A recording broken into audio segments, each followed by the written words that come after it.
الحمد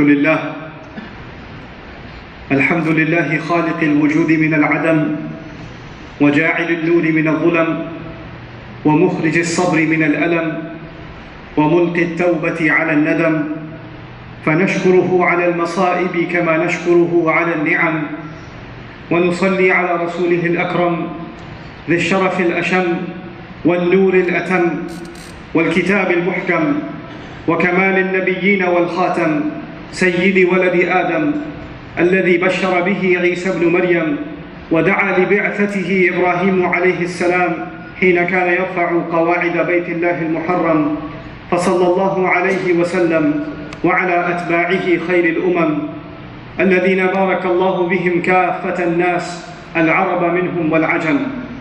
فالحمد لله الذي نحمده ونستعينه ونستغفره ونؤمن به ونتوكل عليه، ونعوذ بالله من شرور أنفسنا ومن سيئات أعمالنا، من يهده الله فلا مضل له ومن يضلل فلا هادي له، ونشهد أن لا إله إلا الله وحده لا شريك له، ونشهد أن محمدًا عبد الله ورسوله أرسله الله تعالى بالهدى ودين الحق ليظهره على الدين كله، وكفى بالله شهيدا، فصلى الله عليه وسلم تسليما كثيرا كثيرا. ثم أما بعد، فإن أصدق الحديث كتاب الله، وخير الهدي هدي محمد صلى الله عليه وسلم، وإن شر الأمور محدثاتها، وإن كل محدثة بدعة، وكل بدعة ضلالة، وكل ضلالة في النار. يقول سبحانه وتعالى في كتابه الكريم بعد أن نقول أعوذ بالله من الشيطان الرجيم: شهر رمضان الذي أنزل فيه القرآن هدى للناس وبينات من الهدى والفرقان، فمن شهد منكم الشهر فليصمه، ومن كان مريضا أو على سفر فعدة من أيام أخر، يريد الله بكم اليسر ولا يريد بكم العسر، ولتكملوا العدة ولتكبروا الله على ما هداكم ولعلكم تشكرون. رب اشرح لي صدري ويسر لي أمري واحلل عقدة من لساني يفقهوا قولي. واللهم ثبتنا عند الموت بلا إله إلا الله، واللهم اجعلنا من الذين آمنوا وعملوا الصالحات وتواصوا بالحق وتواصوا بالصبر. آمين يا رب العالمين. Alhamdulillah, I think all of you are aware that the month of Ramadan is approaching very, very quickly, and it's time that we use every opportunity we have to remind ourselves and to prepare ourselves as best we can to take full advantage of this month and not let the opportunity of forgiveness and earning Allah's paradise and starting our life of Iman afresh, we don't miss any of those opportunities. And so I thought that this would be a good opportunity to remind myself and my family and you and your family of ways that we can make the most of this Ramadan. That's why I recited the ayah about the month of Ramadan, and the only ayah in the Quran about the month of Ramadan in the beginning of this khutbah. But instead of describing the entire ayah to you, I want to highlight only the last part of this ayah. Usually in a khutbah we have half an hour or less. And in explaining the beginning of this ayah, it takes so long that by the time you get to the end, you pay very little attention, or the khatib has very little time to pay attention to the treasure at the end of this beautiful long ayah about Ramadan. So my khutbah today, inshallah ta'ala, is actually just focusing on the conclusion, these concluding remarks by Allah Azza wa Jalla about the beautiful month of Ramadan. He says, يُرِيدُ اللَّهُ بِكُمُ الْيُسْرِ وَلَا يُرِيدُ بِكُمُ الْعُسْرِ. He wants ease for you. Allah wants ease for you. And He doesn't want difficulty for you. You know, it is enough to say, for someone to say, I want things to be easy for you. You don't have to add on top of that, and I don't want them to be difficult for you. You know? You have to say, I want the food to be delicious, and I don't want it to taste bad. You don't have to say, I don't want it to taste bad. It's already covered when you say, I want it to be delicious. So when Allah says Allah wants ease for you and me, it's already covered that obviously He doesn't want difficulty. But He goes out of His way to say, وَلَا يُرِيدُ بِكُمُ الْعُسْرِ. And He doesn't want difficulty for you. Why would He do that? Subhanahu wa ta'ala. Because this kind of repetitive talk, this kind of saying something and saying the converse of it to convince you even more. It's done in language when the listener isn't convinced. There are some people, as the month of Ramadan is coming closer, they're like, oh man, this is in July this year in Texas. It's going to be hard. There's that conversation some people are having. Maybe they're not having it with their friends and family, they're having it in their head. And those are the kinds of people Allah is talking to here, and He's saying, look, Allah wants ease for you. He doesn't want difficulty for you. He doesn't like you to be in difficulty. He doesn't enjoy putting you through pain and through hardship and through the heat and to have you suffer with your thirst and your hunger all day. He doesn't like that for you. That's not what this is. And the other purpose of this, Allah saying, يُرِيدُ اللَّهُ بِكُمُ الْيُسْرَ وَلَا يُرِيدُ بِكُمُ الْعُسْرَ. There are gifts in this ayah. One of the beautiful gifts in this ayah is, in the month of Ramadan, Allah will make fasting easier than any other time of the year. So if you fast in the month of Ramadan, it will be easy for you. But if you fast outside of the month of Ramadan, and some of you have tried, you will notice it's 10 times harder. Your energy is gone. You're not able to cope. Allah makes special ease for you in this month. And there are several fruits that come from this, just this one statement. And the other is that Allah Azza wa Jal, by putting us through a little bit of difficulty, what we will get out of the month of Ramadan, the fruits of Iman and Taqwa and the consciousness of Allah and the closeness to Allah and getting away from sins and backtalk and evil. For 30 days we're going to be away from the waswasa of shaitan. It will prepare us to deal with this life so that we don't have to face the real difficulty. The real difficulty will be when we stand in front of Allah. And the people whose month of Ramadan got accepted, they will have ease on Judgment Day because they earned Allah's forgiveness. They're not going to have difficulty on Judgment Day, and we pray Allah makes all of us from them. So يُرِيدُ اللَّهُ بِكُمُ الْيُسْرَ وَلَا يُرِيدُ بِكُمُ الْعُسْرَ. But then the next part also, very peculiar. Allah already said, فَمَنْ شَهِدَ مِنْكُمُ الشَّهْرَ فَلْيَصُمْهُ. Then whoever witnesses the month among you, he should fast. So at least in that part of the ayah earlier, Allah told us that this month you have to fast. The entire month. Fine. Now He says, وَلِتُكْمِلُ الْعِدَّةِ. So that you could complete the count. If He already said fast the entire month, what does He mean complete the count? Is He repeating Himself? Is He saying the same thing? Actually He's saying more now. Ikmal in Arabic, لِتُكْمِلُ الْعِدَّةِ. The word ikmal in Arabic comes from kamal. And kamal in Arabic doesn't just mean completion. It actually also means perfection, when nothing is left. Allah doesn't just want us to fast in Ramadan. Allah wants us to have a perfect 30 days. A perfect 30 days. It's not just about the fasting. Fasting has already been talked about. But there's more things we have to perfect in these 30 days. And we're working, striving towards perfection in these 30 days. May Allah Azza wa Jal give all of us ikmal in our month of Ramadan. What does that mean? How do we strive for perfection in these 30 days? What do we have to complete? What is it that is imperfect? You see, we human beings by nature, by our creation, we make a lot of mistakes. We forget. We don't have perfect salat. We don't have perfect wudu. We don't have perfect fasts. Our eyes are not looking where they're supposed to look. Our tongue doesn't always say what it's supposed to say. But these 30 days you are striving to fix your tongue. You're working really hard to work on your eyes. You're working really hard to work on your ears. And so we have to, when we talk about وَلِتُكْمِلُ الْعِدَّةِ, we have to pause for a little bit and take some practical advice.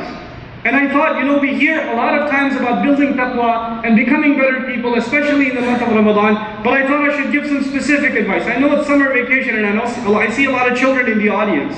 The kids that are here, I'm talking to you first. If your parents have given you an iPod or a mobile device, or you have a portable PlayStation, or you have an Xbox at home or a Wii at home, Ramadan, you get yourself ready from now. No video games in Ramadan. Get yourself ready from now. No games.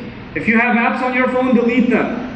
Don't worry, don't cry. You'll have to download them again when shaitan comes back after Ramadan. But for now, delete the apps. Get rid of them. Get rid of them. No Netflix in Ramadan. No YouTube in Ramadan. Get rid of it. And we start from now. Before we talk about doing good things, we have to stop the damage.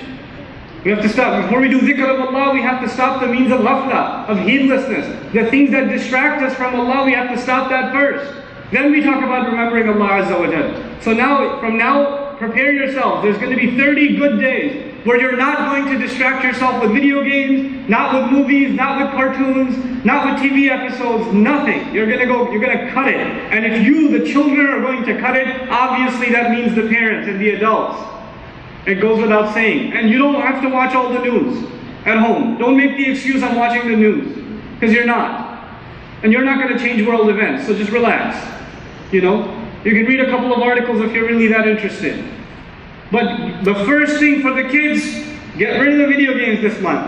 I'm not saying for life. I know you can't survive. It's like oxygen for some of you. But it's going to be hard. But do it. This is part of you perfecting this month. The other thing all the children here should do, and the parents should encourage them.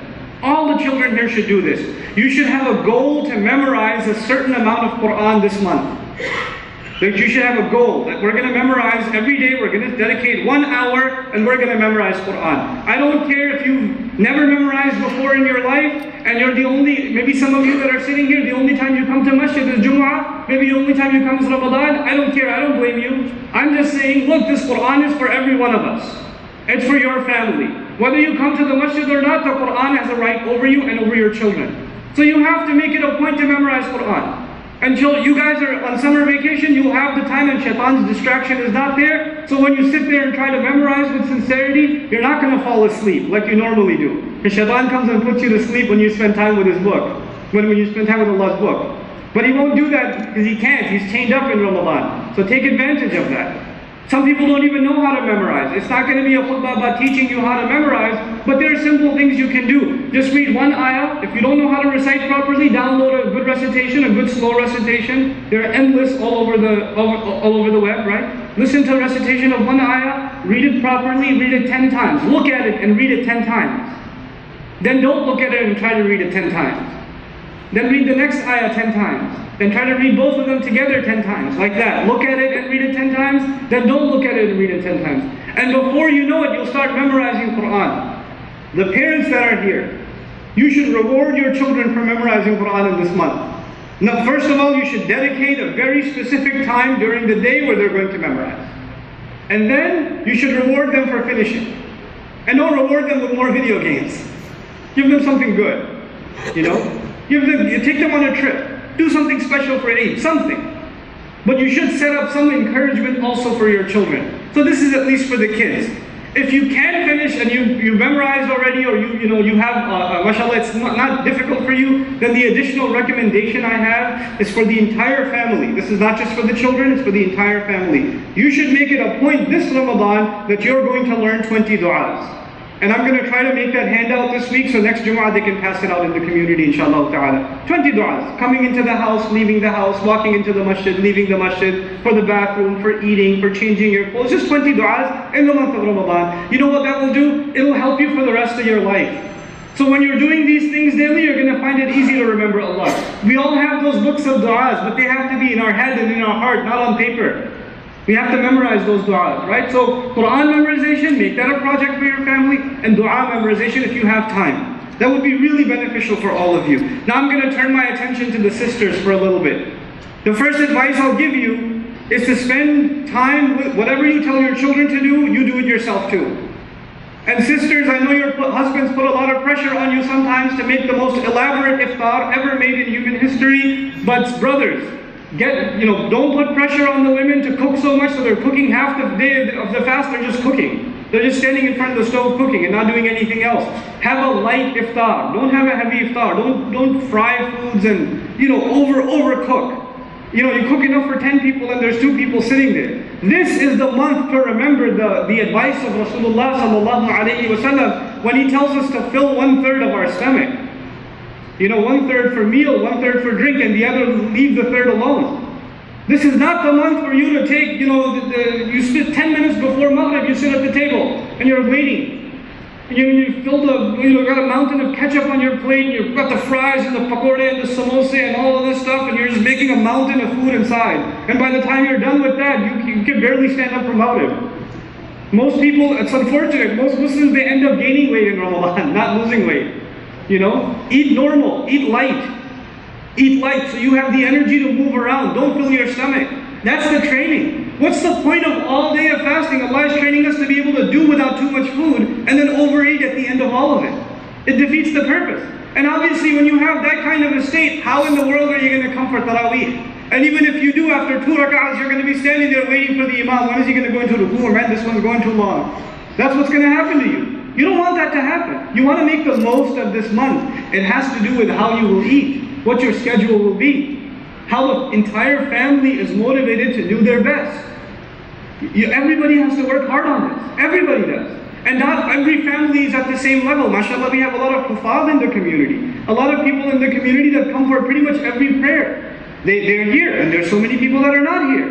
Not everybody's at the same level. But you know what? You have to do better this Ramadan than you did last Ramadan. Your family has to do better this Ramadan than they did last Ramadan. You personally, your children, the wife, everybody. You're not in competition with anybody else. You're in competition with yourself. You have to improve yourself. You have to ask yourself, what did I mess up in Ramadan, and how am I going to fix that this Ramadan? Now, so this is a little bit about the sisters. Also, sisters, even if you are preparing meals, or you're spending a lot of time at home, or busy with other things, try to use that time up either for reciting, reviewing the Quran you've memorized, listening to recitation, listening to tafsir. Explanations of the Quran, whether it's in Urdu, in Arabic, or English, listen to it. Listen to that explanation. I also have advice for the huffaz that are in the audience. A lot of our huffaz, mashallah, the only thing they do in Ramadan is prepare for Taraweeh. Right? The only thing on the mind is I gotta review, because I gotta lead prayer in front of 10 people, or 100 people, 1,000 people. So I just have to review my Quran. And it takes away from the khushu' of Ramadan. Have a dedicated time for review. But also because, alhamdulillah, you've already memorized the entire Quran, you should be focused on now, as much as you can be, on trying to understand the Quran. It's a tragedy when we have a generation of people that have memorized the Quran and they don't understand it. This is the month you should try, especially the huffaz, should go out of their way to read tafsir, read or listen to tafsir, listen to explanation, and really try to internalize what it is that they're reciting. You should have a program of, every year I'm going to study 2-3 juz of tafsir. So over the next 10 years, inshallah, you've studied the entire Quran just in Ramadans. That's especially for the huffaz. And finally, I want to give some advice to the men that are in the audience. I'll start with the same advice as the kids. Delete the apps off your phone that are useless. Get rid of them. Get rid of the video game apps. Get rid of the Netflix app, the Amazon video player app, whatever app you have that you use for entertainment, it should be off your device. It should not be there. From now, don't say 1st of Ramadan, alhamdulillah, at least I can finish season 5. Don't do that. Be done with it. Be done with it. No more. No more. Allah Azza wa Jal does not like people who hear a reminder and then they ignore it. And they tell themselves they'll change later. He doesn't like those people. Allah Azza wa Jal describes those people sometimes in very harsh language. People who hear a reminder and they ignore it. وَمَنْ أَظْلَمُ مِمَّنْ ذُكِّرَ بِآيَاتِ رَبِّهِ فَأَعْرَضَ عَنْهَا. Who could be more wrong? Who could be a worse wrongdoer than someone who was reminded of the ayat of his master and he ignored them? He just went ahead. وَنَسِيَ مَا قَدَّمَتْ يَدَيْهِ. He forgot whatever's in front of him. In other words, he was irresponsible even though he or she was reminded. So take it seriously. Get rid of the entertainment input. We have to take in the word of Allah, the advice of our Messenger sallallahu alaihi wasallam this month. So that means we have to stop the corrupt input. We have to put that to a halt. Even if you can't stop that for your whole life, at least respect this month enough. That's my first advice to the men. The second advice to the men is don't have long nights. If you are coming here for Taraweeh and you're making extra salawat, but you're not waking up for Fajr, or you're like, oh, I'll miss the suhoor, it's okay, I had a long night. You're missing the point. The fundamental prayers are Fajr and Isha at the masjid. That's your first goal for Ramadan. When you are meeting that goal, then you add other things. Don't socialize after Taraweeh is done. If you're going to come here, it doesn't matter if you come here for 8 or 20 or 4 or 6, I don't care. But if you come here and you're done with prayers, go home and go to sleep. Don't go home and invite people and 2 in the morning you're up and then you barely wake up for suhoor or whatever. Don't do that.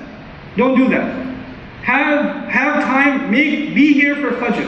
And when you're here for Fajr, you say, well, no, I'm just going to stay up all night and come to Fajr. That way I won't miss it. But that way when you're standing here, you're sleeping when you're standing here. You want to have a real salat. The point isn't just to make it to the masjid and stand there. The point is to be able to have khushu' with Allah. Get proper sleep at night and get here in time for salat. And enjoy the Fajr. Make it a goal this year when Allah says وَلِتُكْمِلُوا الْعِدَّةِ, that you should complete the count, that the men in this audience and your boys that are 12 and older especially, bring them with you Fajr and Isha every day. Bring them with you. That's your goal this Ramadan. You're going to make this Ramadan count. That's how you should think. When some of you are commuting, you're coming from different masjids, whatever masjid is close to you, whatever musalla is close to you, Fajr and Isha, Fajr and Isha, Fajr and Isha. Why? Because the Rasul of Allah sallallahu alayhi wa sallam told us that if someone makes the prayer of Fajr and Isha and Fajr with Jama'ah, then it's like they prayed the entire night. And why would we miss out on being counted for praying the entire night in the month of Ramadan? And can you imagine? The Laylatul Qadr will come in that too. So even if you didn't catch Laylatul Qadr, you caught it by virtue of the words of the Prophet ﷺ because you made Fajr and Isha in the masjid. Why would you miss on that opportunity? So make that a point. This is going to be a special month for all of us. Let's put ourselves to work. Let's change ourselves. Let's really make it special so Allah sees we make it a special occasion for ourselves and our families to take care of the month of Ramadan. So Allah says, وَلِتُكْبِلُوا الْعِدَّةِ. Then He says, وَلِتُكَبِّرُوا اللَّهَ عَلَى مَا هَدَاكُمْ. So that you can declare Allah's greatness the way He guided you, based on how He guided you. Now this means many things, but at least one thing I'll highlight to you by means of an example. If I was an employee, if I just got a job, and my job was maybe two things I have to do. I have to answer the phone, I have to answer the emails. That's my only job. That's all I have to do. And I decide, well, maybe I should, maybe I should make some photocopies, maybe I should help out in the front desk or whatever. I don't do my real job, I just start doing this extra stuff. And my boss comes back and says, why aren't you answering the phone? Oh, I thought this was kind of important too, and that was important too. You think I'm going to keep my job? No. I was hired for a very particular reason. My priorities, I don't decide what the priority is. They're already given to me by my boss. My boss tells me this is the most important thing, this is the most important thing. Whatever he says is important is important. Whatever he says is not important is not important. He decides, I don't decide. Why am I saying that? Because we declare Allah's greatness. Allah is greater, and Allah sets the priorities based on how He guided us. عَلَى مَا هَدَاكُمْ. You and I don't decide what the priorities are. For some people, the only priority in Ramadan, the only priority is fasting. Sometimes the only priority is socializing. Whose iftar are we going to tonight? That's the only priority. Who sets the priorities? What makes this month important? If you don't get to go to anybody's house in Ramadan and you still do your prayers right, you fix yourself, you get closer to Allah's book, then you've got the right set of priorities. But if you keep socializing at people's homes and missing salawat, and you just had it was just 30 days of parties, Muslim parties, of different people's houses, and you barely made it to the masjid for Fajr, then what's the point? What are you doing? Who are you kidding? لِتُكَبِّرُوا اللَّهَ عَلَى مَا هَدَاكُمْ. So you make Allah the priority. You declare Allah's greatness the way He guided you, not the way you think you should do it, the way He says you should do it. And then the final piece, وَلَعَلَّكُمْ تَشْكُرُونَ. In these 3-4 minutes I have left with you, I want to share with you a brief experience I had recently. I just came back last night from a small village in Mexico. The small village in Mexico became, the families, 14 families or so, they're Muslim. Alhamdulillah, they became Muslim recently. And they are living in the most incredibly poor conditions you can imagine. I mean, this is a 2-hour flight from here. Mexico City is a 2-hour flight from here. Another 1.5-hour flight was to this village of Chiapas in Mexico. And when I go there, we go there, the car cannot go more than 5 miles an hour because if it goes any faster, the tires will bust. You would think you're some village in Pakistan or Bangladesh or something, but you're right here. You're right here in South America, right here. And you go to these people, subhanAllah, some of you have shacks in your backyard that are better than their homes. The homes they have is just planks of wood, and you can see outside through them. So they put plastic, like garbage bags, so the rain doesn't come in, on the walls. The entire house is not even 10 foot by 10 foot. That's the house with a husband, wife, and 4 children. The floor is dirt. The floor is dirt. The kitchen is a corner. There's a stove, like a portable stove with a gas tank on the side. That's their kitchen. The bathroom is outside. There's another shack they built. That's their bathroom. And when it rains, they get wet while they're taking a shower. That's their situation. That's how these people live. Yet you will find they're the happiest people I've ever met in my life. Their children are the happiest children I've ever seen in my life.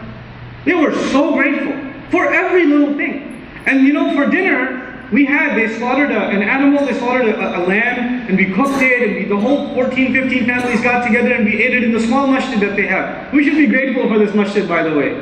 Their masjid isn't even the size of our shoe area. Okay? That's their masjid. And they're very happy with their masjid.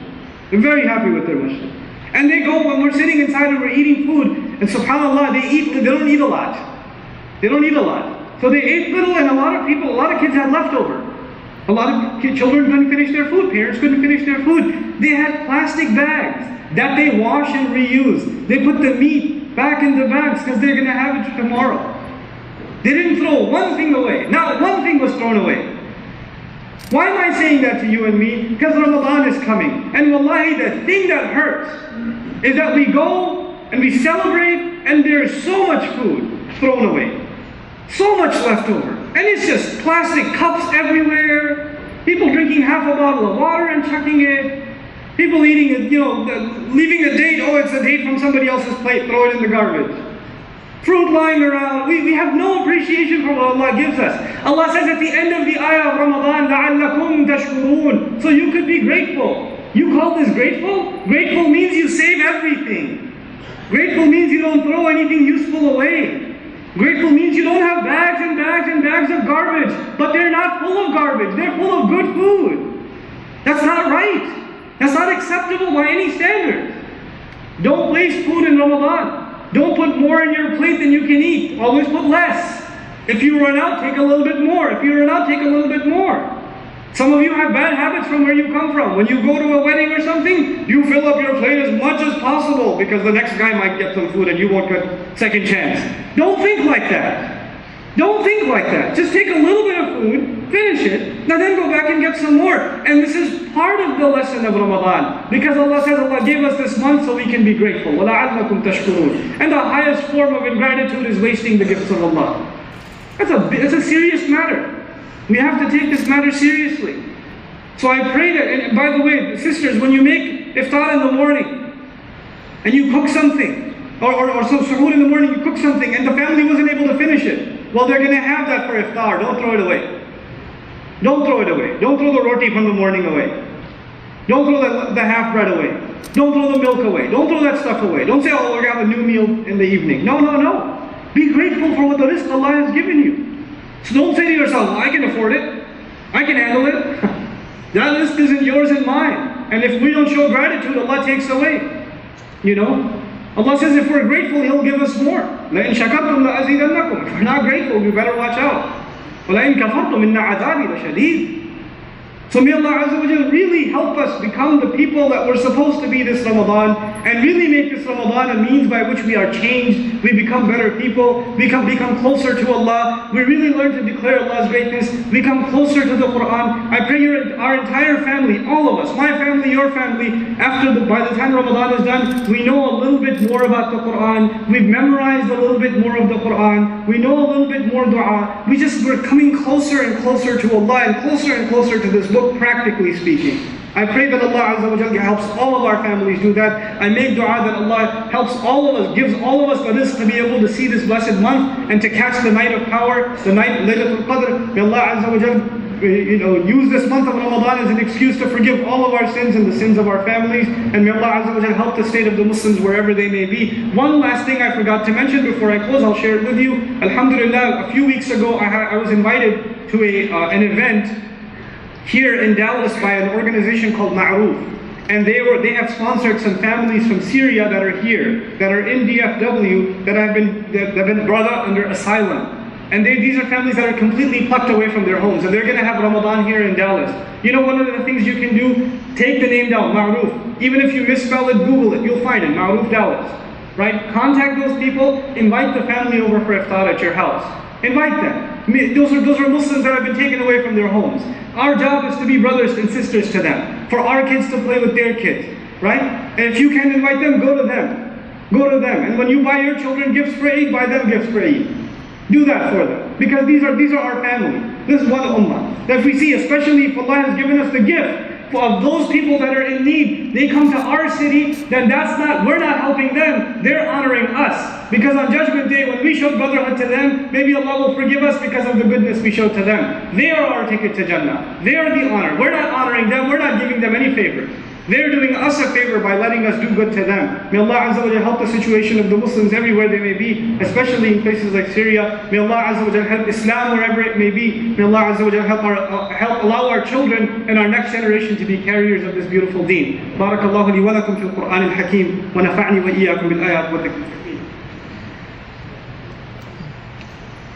الحمد لله وكفى، والصلاة والسلام على عباده الذين اصطفى، خصوصا على أفضلهم وخاتم النبيين محمد الأمين وعلى آله وصحبه أجمعين. يقول الله عز وجل في كتابه الكريم بعد أن أقول أعوذ بالله من الشيطان الرجيم: إن الله وملائكته يصلون على النبي يا أيها الذين آمنوا صلوا عليه وسلموا تسليما. اللهم صل على محمد وعلى آل محمد كما صليت على إبراهيم وعلى آل إبراهيم في العالمين إنك حميد مجيد.